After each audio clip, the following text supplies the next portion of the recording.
Last week I was speaking about the relationship between the mitzvahs. Why do we have commandments in the end? And I was trying to describe the relationship itself. Why do we have commandments altogether? And so what does it mean? So what I did last week is I mentioned a very important idea. And that is that since God is one, actually He's the only one in that sense, so therefore we will experience that concept. And that really is the end of what God wants, is we should experience Him. That's a very important idea. But what do we experience, really? Well, one of the things we experience is that He is Yechidi, He is one. In other words, that we emanate from Him. You know, at a certain level of understanding, I'd mentioned that God is existence itself. And therefore, as that result, we emanate from God. And we experience that. We don't know what it means to experience that. That's for the future. But we do experience that. So therefore, the purpose of creation, ultimately, is to come to that experience. We experience the oneness of God. However we want to look at it. If we want to experience the existence of God, our own existence, which is really God Himself and so on. That's what we do, we experience. And now, but God made a decision that He doesn't want to give us for free. It's not a matana. It's not a gift. We need to earn this. Not getting to why. We need to earn this. Okay, now, lest that seem pretty harsh, I mentioned last week that there are many assisting devices that help us get there. In other words, and believe me, the assisting devices are really good. I mean, they really get us there. And so on. You know, they're not just, God just doesn't say, okay, you're on your own, pass the test, good, you pass the test, c'est la vie. No, Hashem doesn't say that. He really helps us get there in many, many ways. That's another sheer, to look at all the assisting devices and so on, you know. Now, if that's the case, that we have to earn this, so therefore the Hashem wants to create a task for us. We've got to do something. In order to create a task, He has to create a certain situation. In other words, there has to be a deficiency of something. And then He will say, okay, I assign you the task of removing that deficiency. You see? So that makes sense. He's going to create a deficiency, right? And He's going to tell us to remove the deficiency. Therefore, built into creation is what's called chisarn, deficiency. In other words, God creates a deficiency initially. And our task, of course, is to remove that deficiency. Now, the question is, what's the deficiency that God creates? And the answer to that is that God creates a deficiency where He is concealed. That's the deficiency, you see. So really the definition of Olam Hazeh is a place that is deficient in terms of His presence. It's called Hester, concealment, or Hester Yechudoi. It's a concealment of His oneness. Or it's a concealment of really who He is. So, that's a situation. What God wants is that we need to discover this truth. Because this is the truth of reality, is that everything emanates from Him. And He wants us to discover it. That idea, that it's all about God, you know, it's all about Him really, in the end, you know, because there is nothing else really, it's all about Him.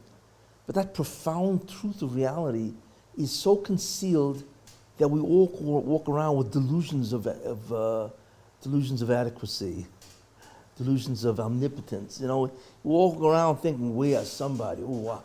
You know what I'm saying? But the whole thing is so false. It's so far removed from the truth. But that's fine. So we need to discover the reality. That's really what He wants. So God created what's called a fog, We live in a fog, an enormous fog. You ever see these fogs coming in over the Mediterranean? Well, I don't know about the Mediterranean, but the Atlantic, you know? You see, if you're in Florida, you look out, and you see this hurricane coming, you know, and it's black, you know? And that hurricane hits the coast, you know, whatever, and you don't see anything. You hear the wind and all day, you don't see anything, you know, just, it's a fog. And what God wants us is to remove the fog. That's really what our work is. If we remove the fog, in which the clarity reigns, we actually experience, we perceive God. So if I asked you, what does God really want? Right? What does he want? What's his bottom line? What would you answer? You would answer, he wants to come back. He wants ha'oras yichudoi. He wants his yichud, his oneness of who he is. One, the fact that he exists, the fact that he relates to us, and the fact that he is the cause of our existence. He wants to come back. That's what he wants. He wants to return. That's really what he wants. However, God gave very interesting, he made it dependent on our actions. God said, I ain't coming back, basically, unless you bring me back. That's what it is. Unless you bring me back. You see. Bring me back to where? Here, to this world. Like I mentioned, this world is a place that is devoid of his presence. He wants to come back to this world. You know, right here. The old city, Jerusalem, Israel, Middle East, the whole world. He wants to come back. It's interesting. And that answers a very interesting question. You know, when we say a blessing, we say, blessed is God. Baruch atah Hashem, blessed are you that did so-and-so. There's a very difficult problem with that. What do you mean, blessed is God? What does it mean to bless? What's blessing really mean? Anybody really know? If I say you should be blessed, what am I really saying? It's a continuity. A who? A continuity for it to come back again. No. No. If I say you should be blessed, you say, Rabbi, give me a blessing. I say, okay, you should be blessed. What am I saying? Tell me. What? I didn't ask that. I asked a simple question. If I say you should be blessed, what am I exactly saying, really? It's English. What? Who? Good things should happen to you. Correct. You should be the recipient of good, great things. That's what it means to be blessed. So let me ask you something. If God is the source of everything, how in the world can you say God should be blessed? Can you tell me that? It's impossible. How can the source of all good things be blessed? It's an oxymoron. In fact, if you say to God you should be blessed, it's apikosis. Because what you're really saying is you're not the source of all things. You hear the idea? You're not bikuris. And we say this all the time. Blessed are you in Shemon Esrei. We always say, blessed is God, blessed is God. Come on. We're all apikosim. How do we understand this? You hear the question? Simple question. We want to recognize that Hashem is the source of everything. So by saying that he's blessed, we want to recognize that. No, we say you should be blessed. We're not saying you are, but you should be blessed. How can you bless the source of all things? Where does it say you should be blessed? Baruch atah Hashem is you are blessing. You are source of blessing. Blessed is an No, adjective. Baruch is an adjective form. No, it's a past participle. That's an adjective form. But it's past. In the passive form. You are blessed. In the passive form, in the present tense of the Nifal Binyan, which that is what Baruch is an adjective form in Hebrew, and it means it's defining God as a source of blessing. Baruch, it's infinite blessing. as far as I understand, As I understand it in that word, that's well, I understand Baruch is a passive. a past participle is a verb in a past tense. When I say you are blessed, you is a subject, are is a verb to be, blessed is a verb, right? However, it's a transitive verb. It's not an active verb, but it's still a verb. And if I say you are blessed, what I'm really saying is that you are the recipient blessing. You are blessed is an intransitive verb. Intransitive, is that the word? Whatever, transitive verb, It you know. doesn't have an object. Yeah, that's what intransitive verb is. I'm sitting. And sitting is a verb. So blessed is a verb. And Baruch means blessed, means it's a past participle, which means that you have been the subject of that action in the past, or and so on, you know. So my question really is how do we understand God is blessed? Yeah. Isn't there something that says that we're supposed to, the reason we say our blessings over the food is to say God asked to be blessed and to bless the land and to bless God or something like this? Yeah, but how do we bless the source of all good? If blessing simply means you're the recipient of good. If we have a That makes piece of God sense. inside of us, if all of us have the neshama, right? Yeah, okay. And we're a piece of God, Yes? is he, what you're saying is he would like all of us to join as one, use the piece of him inside of us to then give back to him the same blessings that we're asking of him to give to us at the same time? What blessing are you going to give God? That's my question. You're not answering the question, really. How do you bless the source of all blessing? That's the simple question. He's got everything. You know, it's like, let me ask you, you know, you have a meeting with, let's say, Donald Trump. Or let's say, even better than Trump. He's a poor man. Or what's his name? Warren Buffett. Warren Buffett. You have $40 billion. Or what's his name? Gates. Bill Gates. I think he's worth 60. You know, what? And so he invites you over to his house, right? What are you going to bring him? What are you going to bring the guy? Guy's worth $40, $60 billion. I mean, it's a joke. You know what I'm saying? Okay. So that's the question. And God is infinitely worth infinitely more than $60 billion. You know. So I don't want to belabor the question. That's the question. Right? Anybody got an answer? And isn't it sort of that, like the thought that counts? But you should know one thing. You see, I just answered the question for you. I proceeded. That's why I asked this question now, because I really answered it. There's only one thing that God is not blessed with. Do you know what that is? Presence. Who? Presence in this world. Who's the one who brings him in? We. So that's what we're saying. And when we make a bracha, that brings him back. So we're really saying, blessed are you, God. What does that mean? You should be a recipient of good. What good? Right? That your presence will again abound. Because not that he can't do that. He won't do that. He voluntarily says, I'm not coming back unless you guys bring me back. Right? So fine. That's a voluntary, what do you call it, imposition on his presence. I mean, he can come back, he can do whatever he wants. But he said, I'm not coming back unless you bring me back. So if I say to you, you should be blessed, what am I really saying? You should come back because you're not coming back. You're not back. And you're not coming back. That's a true bracha, you see? And when we do the mitzvah is the way to bring him back. So there you are. It's beautifully understood. You know what? The only thing you can bless God with is to come back. That you should be the recipient of coming back, you see. And who's the one that we bring him back? So we, by giving the bracha, bring him back. That's what we say, Baruch Atah. That's exactly what we're saying, you see. That's also, Anyway. That's also seems to be the same thing as source. You're the Source? Source. So what about the source? Of all goodness, so by him coming back, we have more goodness. We have, but we're blessed. We're blessed. No, but we say, blessed are you, God.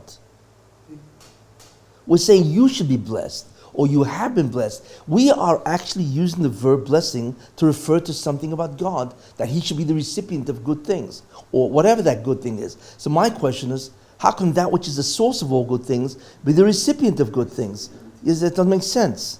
And the answer is, there's only one thing he could be the recipient of. What? His presence is all over.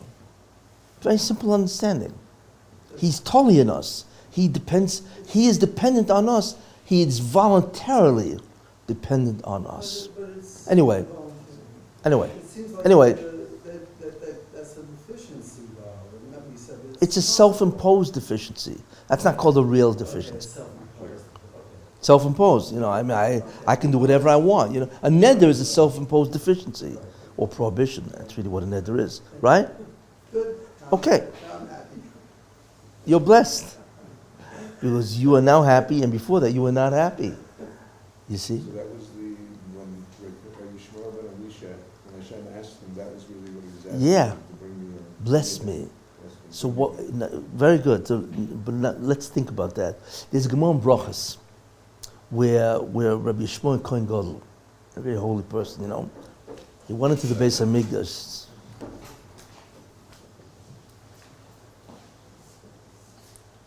He went into the Beis Hamikdash. Must be the law. He went into the Beis Hamikdash, and all of a sudden he hears, it says he saw God sitting on his throne. It doesn't mean literally, but whatever that means, right? He saw God sitting on his throne, right? So God, whatever he saw, that image and so on, a kasriel koch, whatever that is, Anyway, so God said to him, bless me. Yishmael b'ni, bless me. Wow. So the first thing is, what do you mean, bless me? Yishmael said, excuse me. Like, what are you lacking? You know what I'm saying? I never heard you lacking anything, But Yishmael immediately understood what God wanted. So he gives a series of blessings. All of them are really one thing. Be merciful. That's it. Hob Rachmanis, as they say in Yiddish. Be merciful to the Jewish people. So the question is, first of all, what do you mean God is asking for? Yishmael, bless me. Right? And the second thing is, what does mercy have to do with blessing? It's a nice idea. It's fabulous. God's merciful to us, which means, what is the definition of mercy? Come on, guys. Who? No, Rachmim is a translation in Hebrew. What is mercy? What does it mean to be merciful? What was that? Bending the din. Bending the din. Pushing off the din. Oh, that's more accurate. Suspension of justice. How's that sound? The suspension of justice is mercy. That's all it is. Mercy isn't anything that exists in and of itself. It's a negative being. It means if there's justice and I suspend it, I have been merciful. It's a negative being, which is interesting. Anyway, so Yishmael Kohen Gadol knew immediately what to say. He said, just be merciful. My question is, what does that have to do with God being blessed? And what was the answer, based on what I said? Because the only way God can be blessed is if he comes back. Yes? If God is not merciful, which means that he sticks to the din. Hey, you sinned, you wiped out. He's not coming back. He's killing everybody. You see? So without mercy, there's no blessing, which means God's not coming back, so God isn't blessed. You need a chacham like Yishmael Kohen Gadol to figure out what happened, And he's right, Yishmael. So he's got a whole series of blessings, all of which let your mercies go over your children and be merciful to them at every hour. If you look at it, so it sounds like, stuttering, But each one is a concept of mercy in a different situation, which you can actually go back and look at and so on. But the real question is, what does mercy have to do with blessing? And the answer is, because without mercy, God doesn't make it back, because we cannot survive absolute justice. In fact, that's why God added mercy in the beginning of creation. He added it to justice, din, because the world cannot fulfill. And if the world can't be fulfilled, he's not coming back. You see, interesting. So Yishmael Kohen Gadol knew exactly how to bless God, because it's all about God wanting to come back. That's what it's all about, So if anybody asks you, what is the task of Judaism, you'll answer what? To bring God back. It's amazingly simple, but it's very hard to find Jewish people that will answer that question that way. Usually they'll say the bottom line of Judaism is to do mitzvahs. Wrong. That's the medium. That's the medium, exactly. The real purpose is the Shekhinah should come back, the divine presence should come back, and therefore we should bask in its glory. Once it comes back, we it's like beyond belief. You see? Go ahead. And therefore, I added, that's now you see the logic of why I asked the question. Therefore, the only blessing that you can give God really is he should be the recipient of being back. When You know? see Yeah. a miracle occur, When you see a miracle, yeah. Beyond the fact of the actual breathing and the heartbeats, and let's say you see something that a rocket is headed in one direction, it lands on a building, people have the notion inside that they shouldn't be in that building that day, they go away, and this building is destroyed and nobody's in it. Is that, in a sense, bringing God back through a miracle? Can you say that? No. When I mean bring him back, I mean he comes back. By witnessing a miracle, you witness what? You witness that there is a God, right? Because what could have done this? So what it does is heightens your belief. But God doesn't come back. You know what I'm saying? What it does, it allows you to perceive God, to perceive the reality that there is a God, or else how could the miracle happen? When I mean God coming back, I mean literally, not figuratively. Not how. Mashiach. What does the Messiah do? Anybody ever wonder? What do we need a Mashiach? Well, forget about why we need a Mashiach.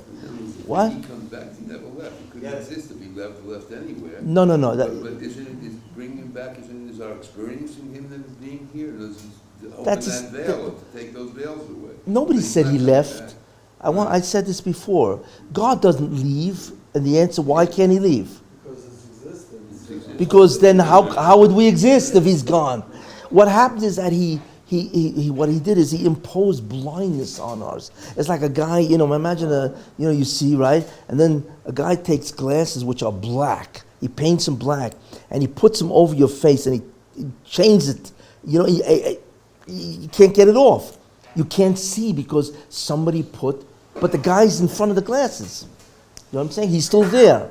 But we do not perceive him. This is the problem. You see what I'm saying? The essential way God is not here is that he conceals himself. Okay, and there are different ways he conceals himself and so on.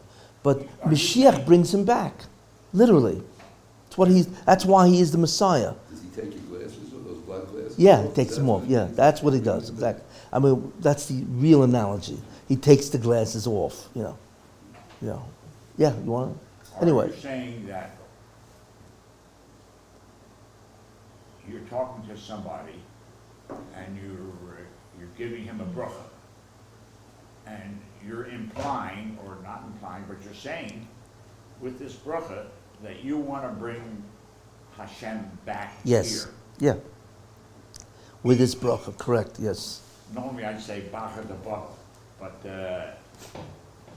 it's not coming through at all. What's not coming through? What you're saying, it just, not in my logic, I don't say what's not coming through. that we expect Hashem to come down and be here. Why is that not coming through? But I didn't say we do it. We do it, but it doesn't happen until the Mashiach. That's the problem. It's a delay. You know what I'm saying? There's a built-in delay. In other words, you do the right procedures to bring him back, but he's not coming back right then and there. He waits. He waits till all the Jews have done all the mitzvahs over the thousands of years. And then, now he comes back. You see? So there is a built-in delay. There's a reason for the delay. Because really he should have come back immediately, measure for measure. But the problem happened is Adam Harishon. We don't deserve it. Well, so certainly we don't deserve it, but Adam Harishon is what created the delay. Adam, first man, because of his sin, he created the concept of a delay. That's the problem. If it wasn't for the sin of Adam, then God would immediately come back. In fact, had Adam not done the sin, he would have immediately appeared, and Adam would have been the Mashiach. Interesting concept. Adam really was the Mashiach because he would have brought God back. Except since he sinned, without going to the mechanics, because there's a whole mechanics to it, right? Because he sinned, he delayed the actual entry of God into the physical universe. Fine, okay. But we are involved in the mechanism. You know what it's like? It's like a bank account, savings account, right? You put money in, right? You put money in every day, every year, right? Until you save 100 grand. And then all of a sudden you want to buy a house, you take it all out, right? So it's true that you save, but there's a delay in the usage of the money. You know, or there's a delay in the actual reason for saving. You know what I'm saying? Thanks. Same thing with God. We actually, it's a savings account.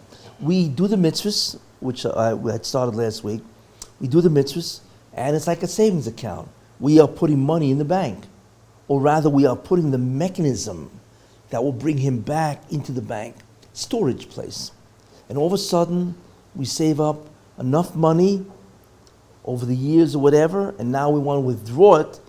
There it is. The Mashiach is the one who withdraws. See, actually, we have a joint account. It's we and the Mashiach. We do the job, and he can withdraw the money. But he's not withdrawing it, you see, until a certain time. That's what he does. The Mashiach, the fundamental function of the Mashiach is to bring the Shekhinah back, the divine presence. That's the whole concept of the Messianic era. But remember one thing. The divine presence in the Messianic era is not the same as the divine presence in the future world.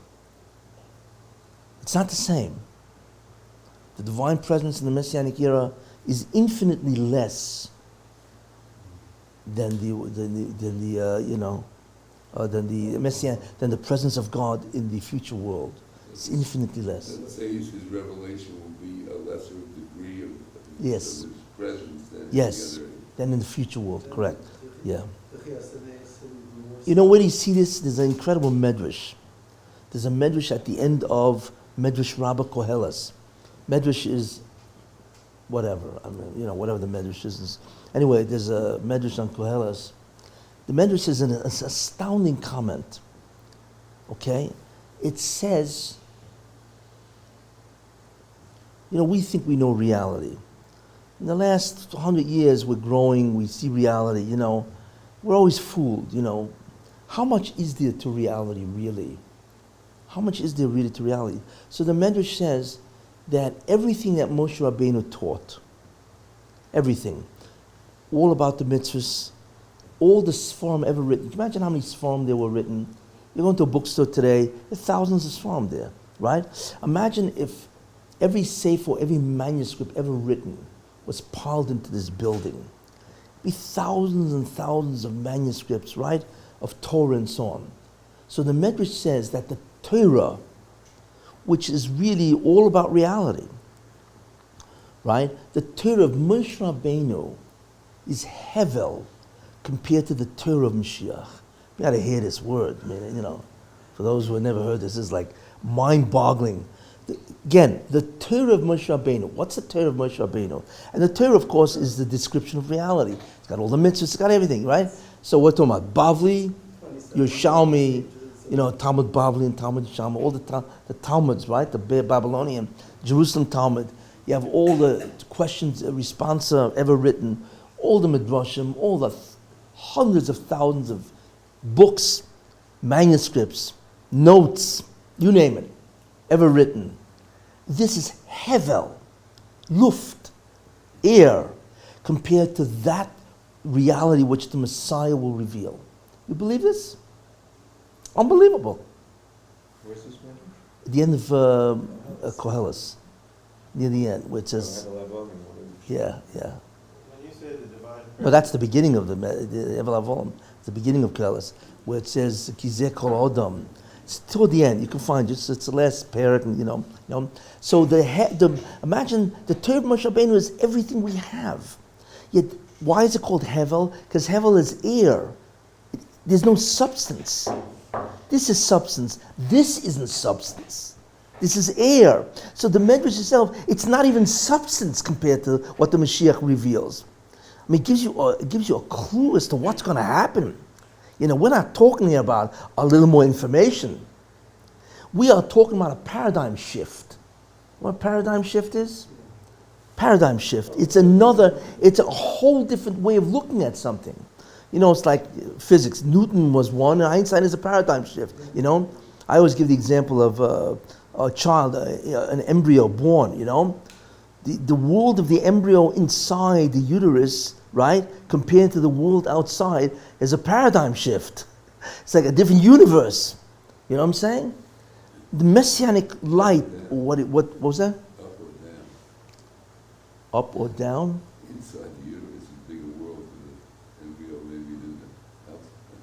Well, I'm not talking about the teaching of Shas. Well, you know, but you hear it. So that's what the Medrash says. That means the Torah of Moshe Rabbeinu is luft, is air, doesn't even have a substance to the Messianic light, which is the revelation, the Gilu of the Mashiach. Where do we see that? As it says, Ki mola oretz deo, right? The world will be filled with knowledge of God, like the waters covers the seabed. How much water is there out there? It's enormous. I mean, talk about all the oceans, right? The 7 oceans, you know, and so on, right? How much water is, how many cubic feet is there? It's enormous. They measured it. There's billions of, trillions, or quadrillions of cubic feet, whatever, right? Right? So that's a parallel. The amount of information, or the amount of reality exposed will be like the reality of the waters that covers the sea. The same quantity, you see, which is astounding. Then the Medrash says, and the Torah of the Mashiach is hevel compared to the Torah of Olam Haba. You know, you get the dog, you know, that the reality that the Messiah exposes is luft, air. It's nothing compared to the reality that we will perceive in the future world. So you see, wow, this is unbelievable. You know, it's unbelievable. And you ask me a question, I don't know, what are you talking about? Give me an example of this. I'm telling you, giving you a feel of what's in store.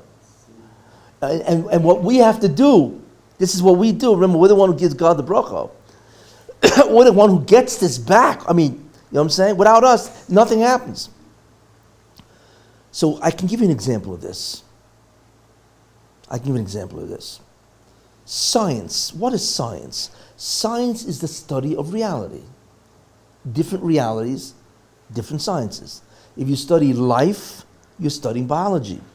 If you're studying energy and matter, you're studying physics. You're studying the cosmos, you're studying astronomy, etc., correct? It's a study of reality. Depending on which area of your reality you're in, that's the name of the field. You know what I'm saying?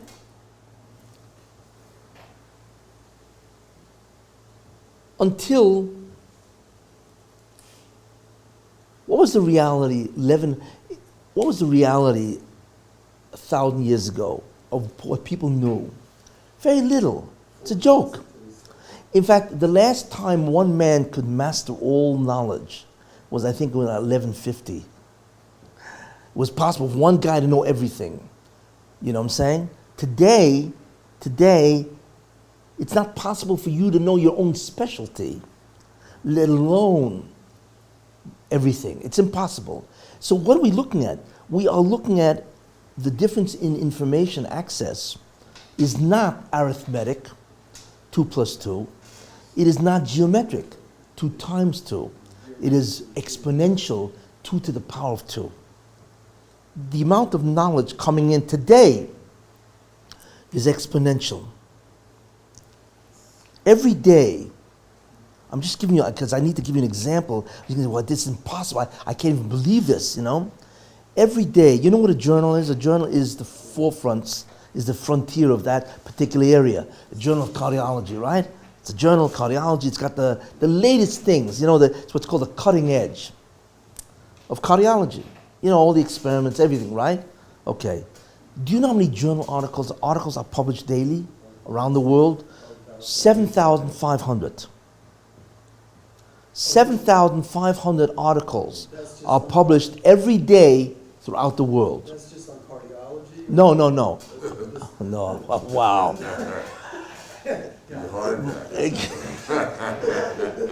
If that was the case, you know, you'd need a cardiologist. That's how big the shock would be. But 7,500 journal articles are published daily. That's beyond belief. You know how many journals that is? Now, at that speed, the sum total of human knowledge doubles every 5.5 years. You have any idea what we're looking at? Imagine looking at, the Library of Congress, which has like 90 million things, artifacts and books. It's got everything because that's the law. Congress has to know everything, right? So they need a library. So there you are, Library of Congress, right? Imagine looking at the Library of Congress that says 90 million books and paintings and artifacts, you name it, with the Smithsonian, you name it, right? And imagine that doubles every 5.5 years. You believe it? And that's today. Believe what's going on today? You see? That's called an exponential acceleration and proliferation of knowledge, information. That's today. What was that? Keeping up with it anymore? Who? The Library of Congress. At one point, I could hear like 1,100. They have to keep up. It's the law. Everybody who publishes a book must give a copy to the Library of Congress. You ever see ISBN? ISBN. No matter, doesn't make any difference. What? No matter what's in it, if it's garbage or it's good. It's all done on computer. All now. knowledge So they just goes to the Library of Congress. They are the recipient of all garbage. So, And you imagine what a catalog, how many librarians these guys have? And, it's beyond belief, right? The category, exactly, because they got indexing and all that. It's like, it's beyond belief. And that's today. I'm not talking about something going to be 400 years in the future, right? So imagine you take a guy, right? And who lived in 1200 CE, time of the Rambam, and he says, wow, we know so much stuff, we know philosophy and anatomy, Galen and all these kind of guys, right? And so on and so forth. You say, excuse me, you know zero. He said, you're out of your mind. Crazy, we know zero. And he's right. They knew zero on the scale of what there is to know. Even Newton, 1670, whatever, 1720, knew zero compared to what there is now. In fact, the arrogance of scientists in 1890, they thought they knew all science. It's all figured out. The only thing missing is some of the details, right? So along comes a guy, Becquerel, whatever. He takes a piece of rock and puts it on a photographic plate, and lo and behold, the photographic plate is developed, whatever. He says, hey, what's this? It wasn't exposed to light at all, just put a rock. That rock, of course, was uranium, and they discovered radioactivity, and with radioactivity, they discovered the entire physics, nuclear physics and so on. It's beyond belief what goes on after this, you see, Now, so we've experienced this now in a lifetime. The proliferation of knowledge is beyond belief today, And we're talking about Olam Hazeh. We're not talking about Olam Haba. We're not talking about the spiritual world. We're talking about the physical world. How much is there in the physical world? Yet look what's going on here. 90 million volumes and so on, right? Or whatever, right? This is what, so when the Mashiach comes, we're going to experience a yediyah that we cannot even comprehend now. Imagine the Torah of Moshe Rabbeinu is hevel compared to the Torah of the Mashiach. And that's right around the corner. And the Messianic era only lasts till 2240, right? Which is the year 6000. We only have about, what do you have, 2240, and now we want 12. We only got about 228 years left, and the world ends. It's over with. Because the Gemara says that the world will only last 6,000 years, and then it's over with, So whenever he comes, his revelation, you see, but that's what happens. When God reappears, we cannot even fathom the information that comes with that revelation. You see, to give you an example, very interesting story. The Ari, you heard of the Ari? You heard of the Ari? He was after Rab Shimon, the Ari is the Kabbalah, right? You have Rabbi Isaac Luria? He was one of the. What was that? No. He what? He's buried in Sfas, in the cemetery, the old cemetery, the Ari, right? So the Ari was the master Kabbalist. He knew so much he couldn't even write it down. He had to have Reb Chaim Vital, his major student, write it down. That's why he had to go to Tzfas to get Rabbi Chaim Vital to write it down because he just was bursting with information. He couldn't sit and write. He just couldn't, and so on. Anyway, so it once happened, the Ari lived in 1670, he died in 1672. 1572, he died, So he's teaching a Talmud of his, he's teaching, and all of a sudden, the Ari, this was on Shabbos, he's teaching a student of his, and obviously a student of his is obviously a very great, and all of a sudden the Ari fell asleep, right there and then. Similar to what happens here. You know what I'm saying? Similar. Except you guys are not the Ari, so. What was that? It's nice of you. Listen, I had to get it in. I gotta say, it was an opportunity I couldn't miss. But anyway, he fell asleep, and all of a sudden he started mumbling. Not mumbling, the Ari started mumbling. Now, the mumblings of the Ari is greater, right? You want to hear what even the mumblings of the Ari is phenomenal. So he started mumbling. So of course, right? So the student, he hears the Ari mumbling, and he wants to know what the mumblings are, because the Ari was talking in his sleep, So he takes his ear, he goes right next to the mouth of the Ari to hear what the Ari is saying, because whatever the Ari said was incredible. He listens, and all of a sudden, he went too close, and the Ari woke up. And there's one guy you don't start out with. You don't start out with your Rebbe. You don't start out with the Ari. So he was frightened then, because the Ari was, obviously a very imposing individual and so on, So he was scared. So the Ari said, "Don't worry, it's okay. Everything's fine, So once the Ari said that to the student, he got more courageous, and he said, so he figured, he's going to ask. He said, "Rebbe, when you fell asleep, you were mumbling. What were you mumbling about?" I mean, it's the classic case of talking in sleep. That's what he asked the Ari, because he got a little brave. So the Ari, listen carefully what the Ari said. It's beyond belief. See, the Ari said, "I didn't fall asleep, really. At that time you saw me doze off, okay? I uttered a divine name, and without explaining how the process happens, I went to Olam Yetzirah. That's a certain spiritual world. And I was there. Now, it doesn't mean he left. It means that he becomes conscious of another dimension. That's what it means. And all of a sudden, a malach comes over to him, one of the denizens of that world, comes over to him. And he says, so the Ari he came over. So the Ari says, "What's happening? Like, what's happening in this, So the malach told him, "Well, there's a whole bunch of lectures going on." So the Ari asked him, "Well, who's lecturing and what are they lecturing about?" So he said, "Well, there's this and there's that. There's Rabbi Akiva, Rabbi Shimon, a whole, it's like the who's who in Judaism, So the Ari said, "Wait a minute, what's he lecturing?" I don't remember who it was. Maybe it was Rabbi Shimon, whatever. He's lecturing on Parshas Balak. On one of the sections in the Torah is Balak. There's Bilam, and the blessings that the Bilam gave. It's it's one section, small section of the Torah. It's one parsha.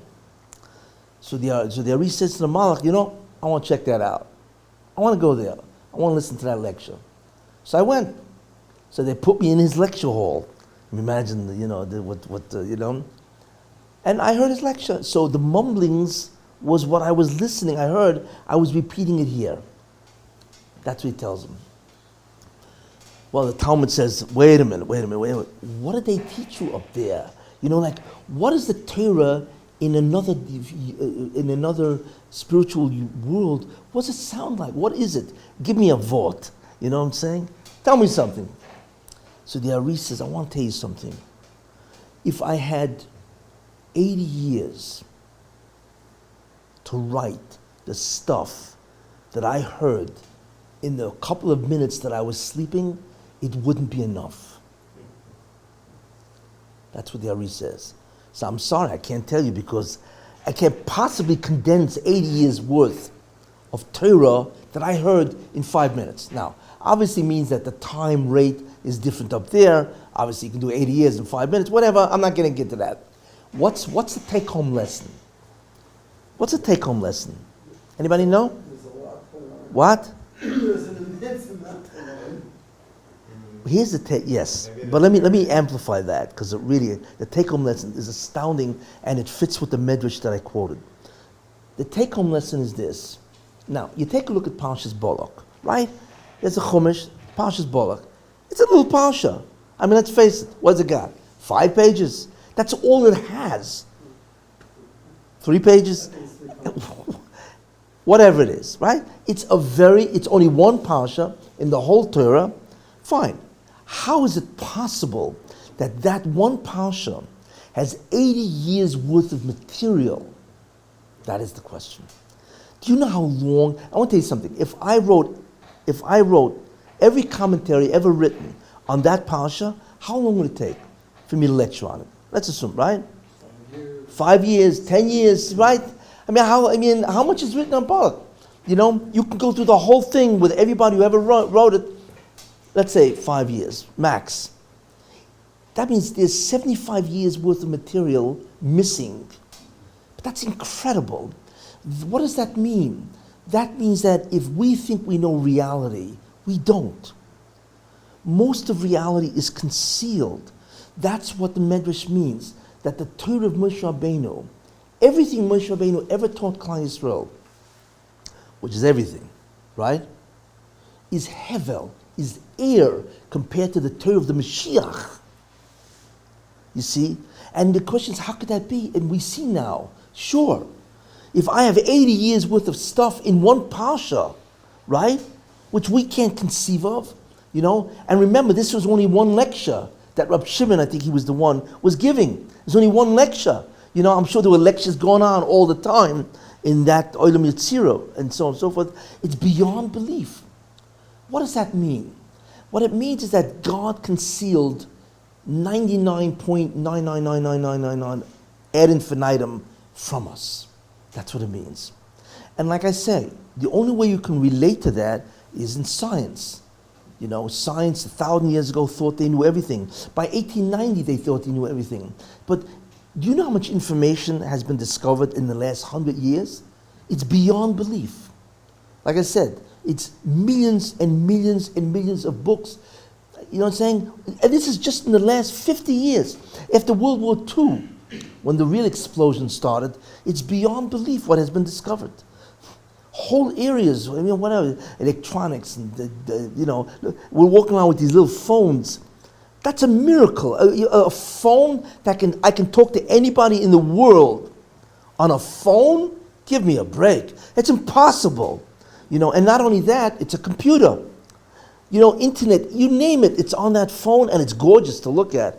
You know what the image of 2012 is? You know what the image is? It's always an image that represents a time. The image is this.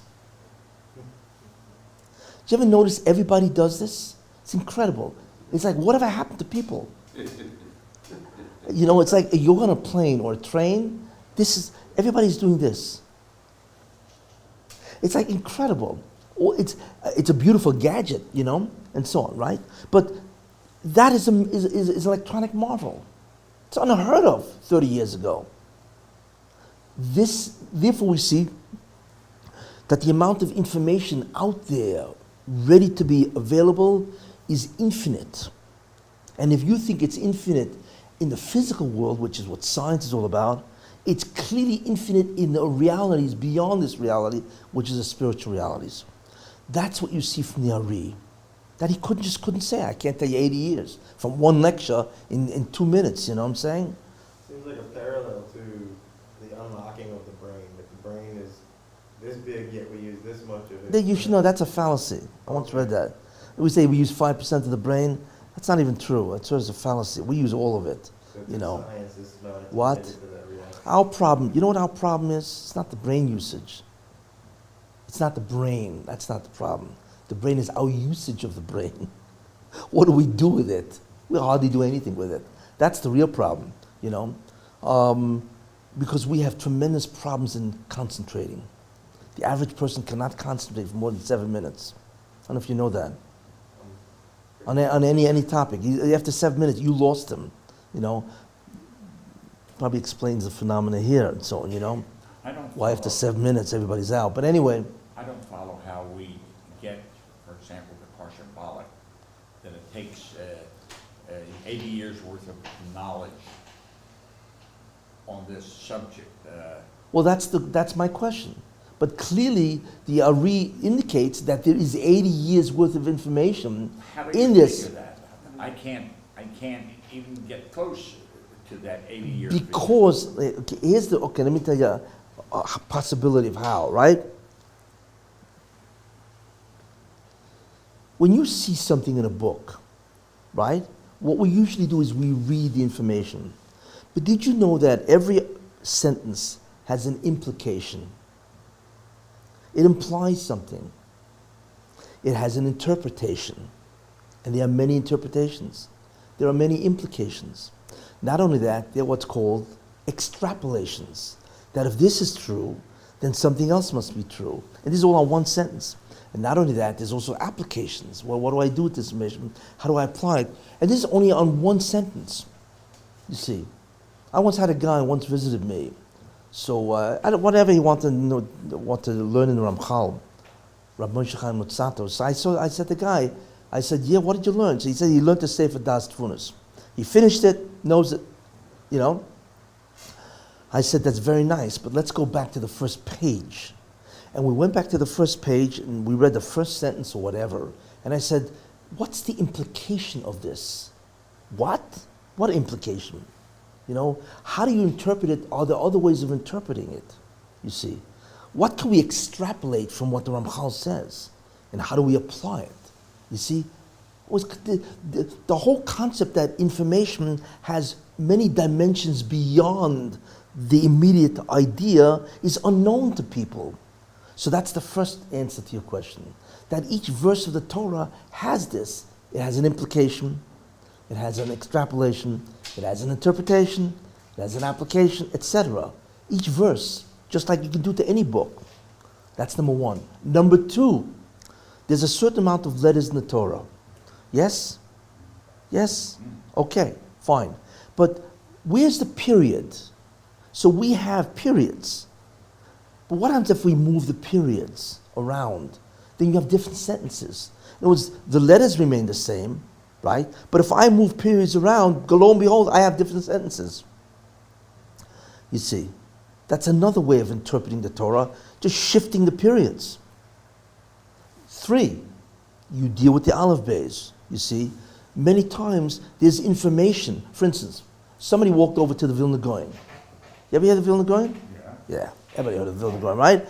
And he said, you know, you said, which is everything in the Torah is alluded to in the first word, Bereshis. You believe this? In the word Bereshis, every single mitzvah is alluded to. How? By the Nodarikan. Beis, Reish, Aleph, Shin, Yud, Tov. Using that as the Nodarikan in English is called it's called. Paradigm? Who? Paradigm? No. Acrostic. You know, because the letter of each word in Bereshis is the first letter of words. That's called Nodarikan. Nodarikan is you look at a word, and the first word, every letter of that word is really the first letter of a word. So you can actually form a sentence from any given word. Right? You understand what I'm saying? It's called an abbreviation. What's an abbreviation? You know what I'm saying? Make something smaller. Well, abbreviation means to do what? Abbreviation is what? Is 2 letters that represent 2 words. Yeah. So it's abbreviated. An acronym. Actually, an acronym is really the word, not the acrostic. An acrostic is ashrei. But anyway, yeah. It's an acronym. Anyway, so the guy comes over to Vilna Gaon and he says, you know, where does it say Pidyon Haben? You know, there's a mitzvah Pidyon Haben. Somebody has the firstborn, right? He has to redeem him. He's got to redeem him from the Kohen. And with the firstborn is a Bechor, right? Who a long time ago, they were the priests. And God said, they are no longer the priests, the Kohanim are, so you need to redeem him. There's a redemption ceremony. That's a Pidyon Haben. So he came into the Vilna Gaon and he said to him, where's the mitzvah Pidyon Haben? Just an example, he just pulled right out of it, you know. Where's Pidyon Haben? So the Vilna Gaon, only he could do this, It's like without even snapping. There wasn't even a hesitation. Well, no problem. Rashis, how do you spell it? Beis, Resh, Aleph, Shin, Yud, Tov. Bereshit. Yes? So he said, very simple. Remember, each letter is the first letter of a word. Ben, which one? Beis, Resh, Aleph. Ben Rishon, first son. Aleph, Acha, Shin, Shloshim, Yud, Yoim, Tifteh. Wow, it's incredible. He just pulled right a rabbit out of the hat. Now you know why he's the Vilna Gaon. We're trying to understand, What? Okay, Beis, how do you spell Bereshis? Beis, Resh, Aleph, right? So that means Beis is the first letter of Ben, boy. Resh is Rishon, the first boy. Aleph is Acha, 30 days, because you're supposed to do the redemption ceremony after 30 days. So the first boy, after 30 days, redeem. Right. Those are the first letters of a sentence of Pidyon Ben. You see. It's astounding. The word gracious. Gracious, right? Just from the word gracious. I remember years ago, I never found the sefer again. Years ago, I picked up a sefer. On the word gracious, he had 1,000 sentences using those 6 letters. It was incredible, 6 letters are the abbreviation of 1,000 sentences. And there you are. That's a second way to read the Torah. Then there's a third way to read the Torah. Well, why do we have to read it forward? Let's read it backwards. If you read it backwards, right? So, and then you put the periods wherever you want. It's a whole different book. Imagine your computer can do this. Reverse the whole Torah letter-wise backwards. You see? And now figure out sentences. Reading it backwards. It's atbash. You see? Then there are what's called letter substitutions. Aleph switches for a taf and the Beis switches for a shin. Oh, no, that's not even, that's reciprocals. I'm talking about reading it backwards. Then you can read it by its reciprocals. Every letter in the Torah, remove it and replace it with its reciprocal, which means the alphabet has 22 letters, right? So the Aleph is going to get tov.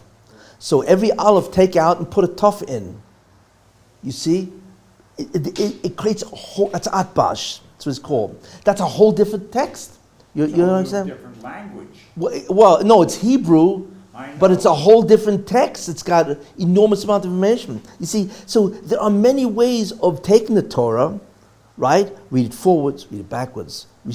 Replace all its letters with its reciprocals. Then there's gematrias, They add up to certain things and they indicate certain things.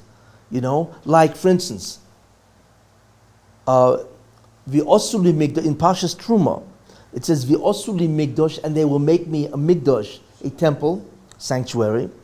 V'shochanti b'soicham, and I will dwell in their midst. It's a pasuk. That's interesting. So it says in pasuk that they will make me a sanctuary, Beis HaMikdash, right? And I will dwell in their midst. So the question is, how long will you dwell in their midst? How long? Can we find the answer in this verse? Yes. Who?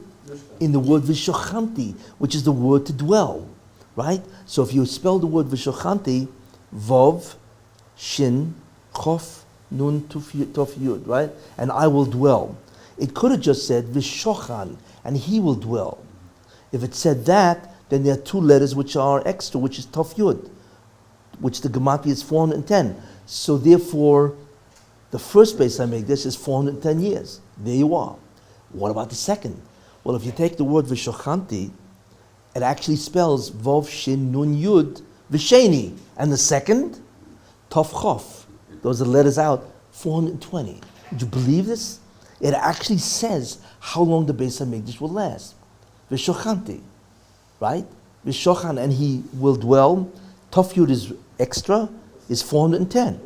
V'sheni, and the second is actually the words in the word itself. Tov Chof are the 2 letters extra, 420.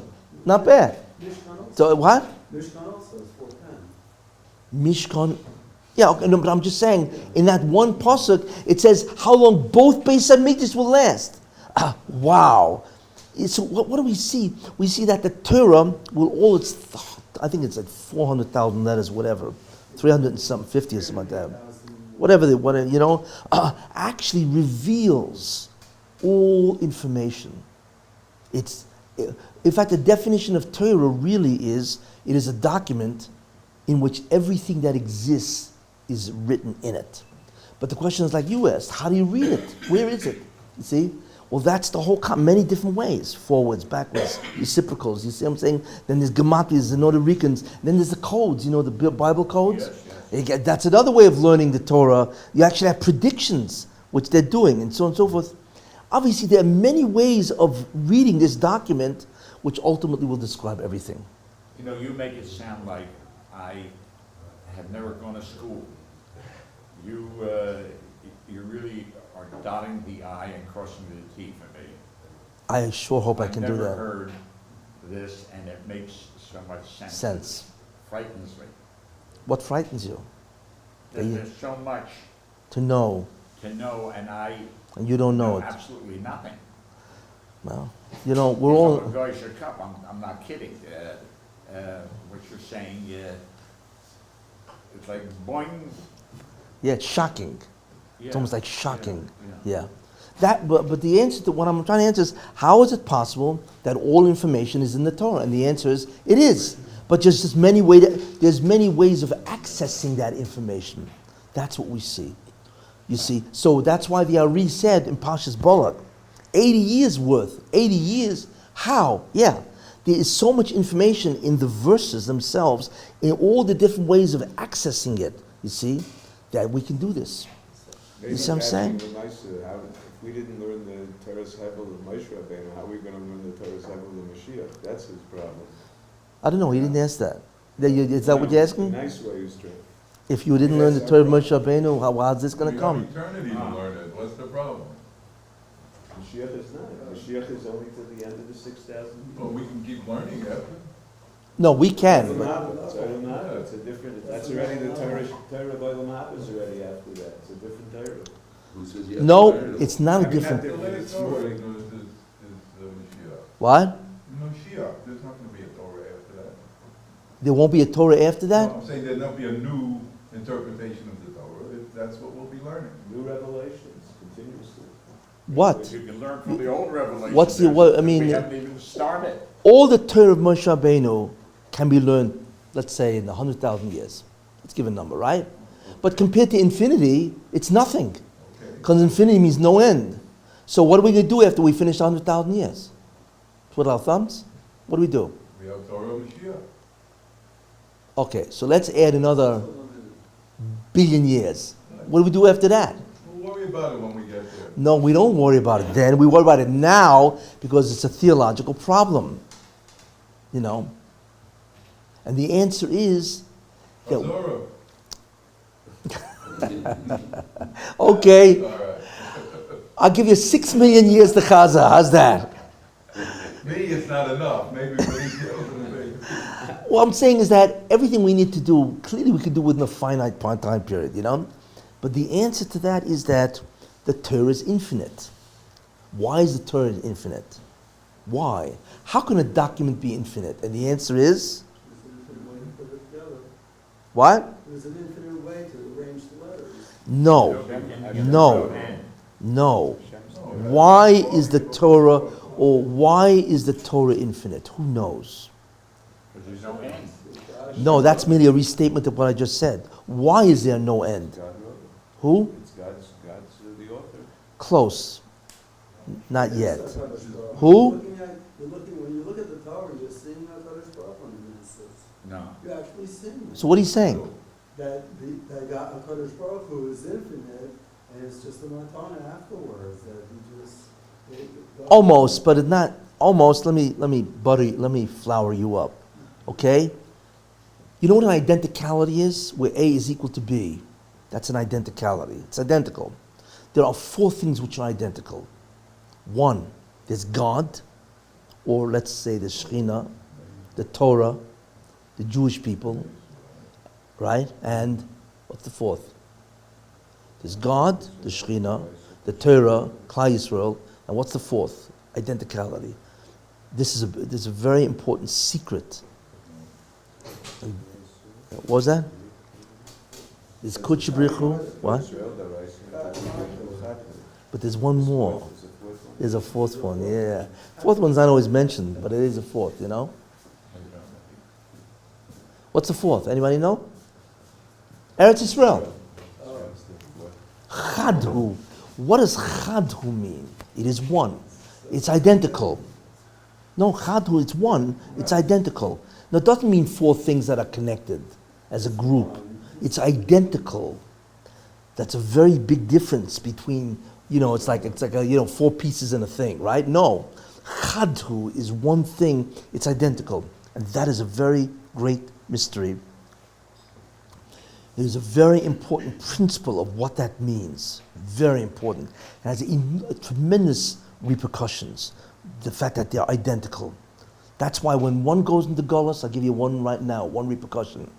Because when one goes into Golus, guess who goes into Golus? Everybody goes into Golus. Why? Because it's identical. God goes into Golus, the Shekhinah goes into Golus, the Torah goes into Golus, the Jews go into Golus, and Eretz Yisrael goes into Golus. There you are. Interesting. That's why. So the real question, of course, you begin to think about that. What does it mean to go into Golus? And what does it mean? What does it mean that Torah is Golus? I'm not going to get into that.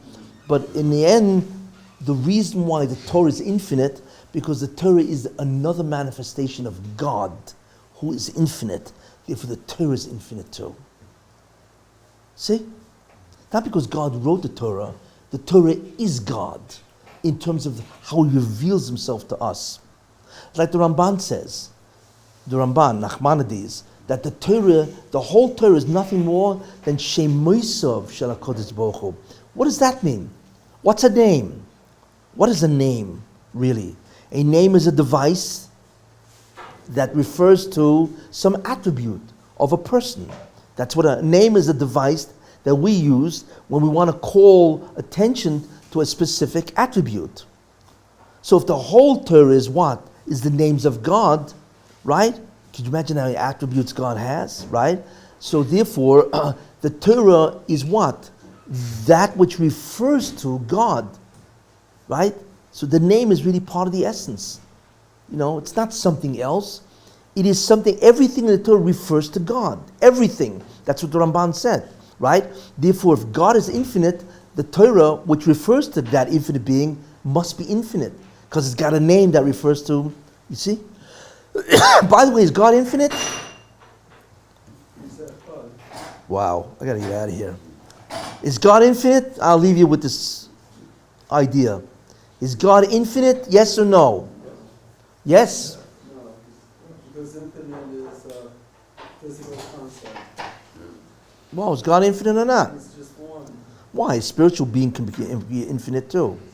Infinity simply means without end. Right? So a spiritual being is Ein Sof. We call God Ein Sof. Right? So is God infinite? Yes. No. Why? Because infinity is a created concept. The concept of infinity itself was created. Quantity is a created concept. What is infinity? It's quantity or quality. If it's quality, it's degrees of infinity. And if it's quantity, it's number. But both quantity is a created concept. There's no such thing as kamus by God. God doesn't have quantity. If he has no quantity, therefore he cannot be infinite.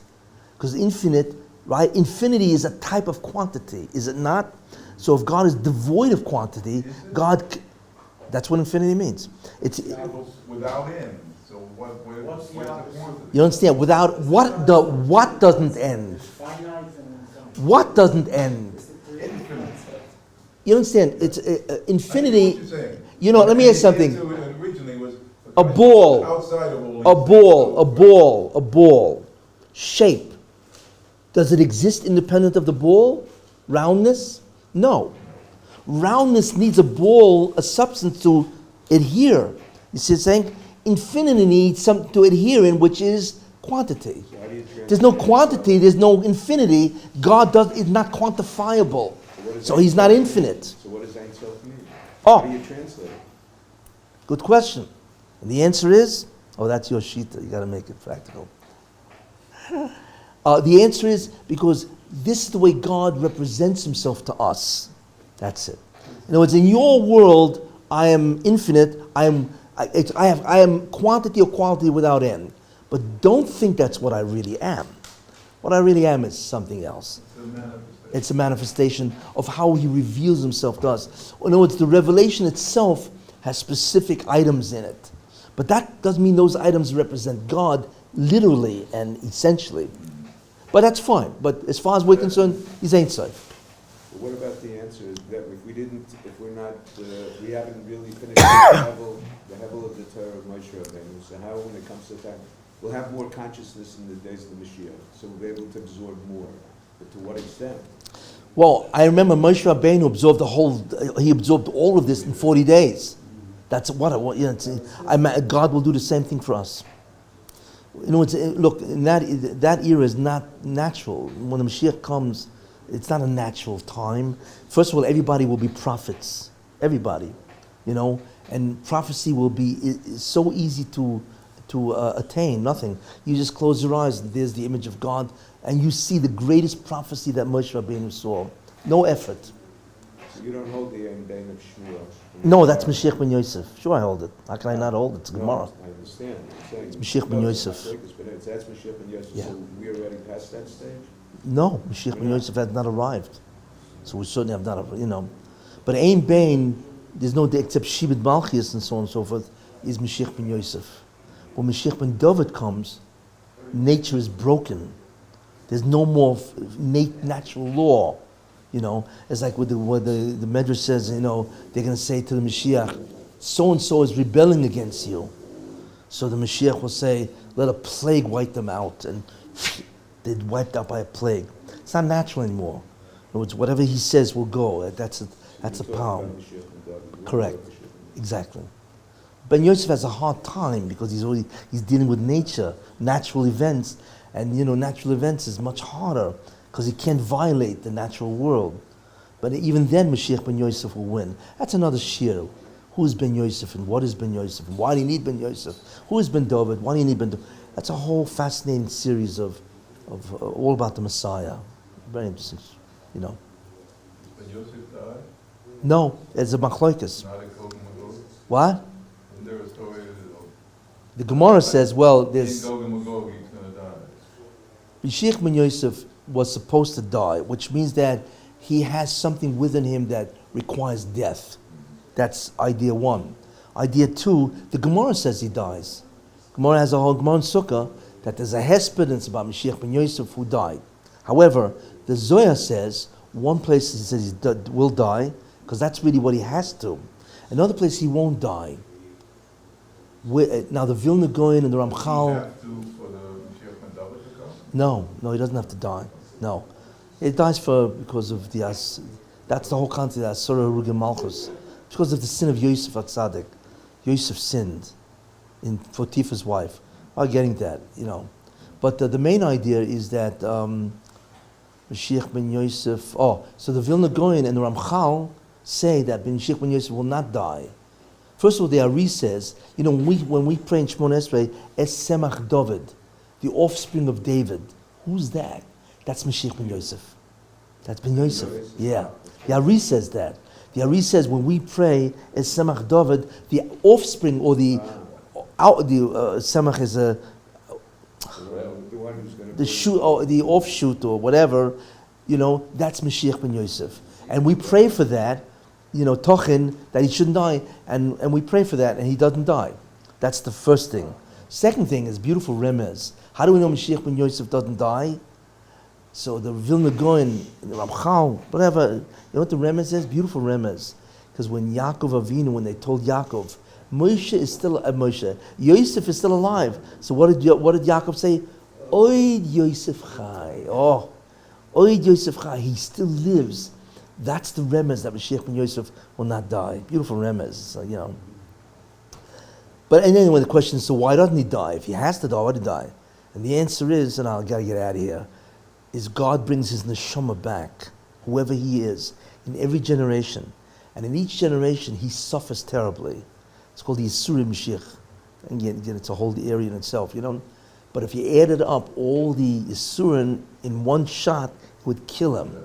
But since he spreads it over, he survives, although he suffers, so therefore he doesn't die. Because the gzera of death has to be mekuyim, because of Yosef HaTzadik or whatever. But there are many ways God can do things. He can do it one way, two ways, and therefore, that has tremendous significance for us that Mashiach ben Yosef doesn't die. Because if he died, what would happen? Bad news for the Jews.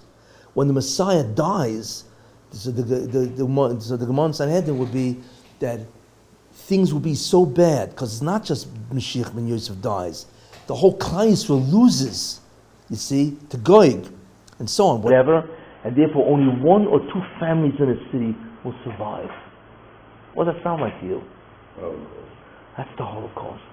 The Holocaust, in its pneumius, took away that gezerah. The only ones missing is Ben Yosef and Magoy. But the Holocaust is one of the wars that takes the heat away from the Messianic death of Mashiach ben Yosef. Therefore, he doesn't die. And therefore, one or two people in the city, like that's happened in the Holocaust, will not happen. So the ultimate war will be a confrontation, but not a destruction. Interesting thing to know. Still, it's pretty bad, but it's not the Holocaust. It's very heartening. Yes, that's what God did. He spread over. What? Because we're certainly close to confrontation here. It's a supreme convergence. Everything is converging at one shot. What do you got to feel about this? That it's going to, when it hits, it's going to blow up. There's going to be an unbelievable war. There will be a war, correct? There will be a war. But it shouldn't be a destruction for us. It won't be a destruction. Instead, that war will produce a miracle that people will marvel at. The war itself will be the Yeshua of Klal Yisrael. You know what the Yeshua is? Interesting, Yeshua. In that war between the Jews and the Arabs, it will evict all the Arabs from Israel. And Israel will go back to the Jews. My prediction.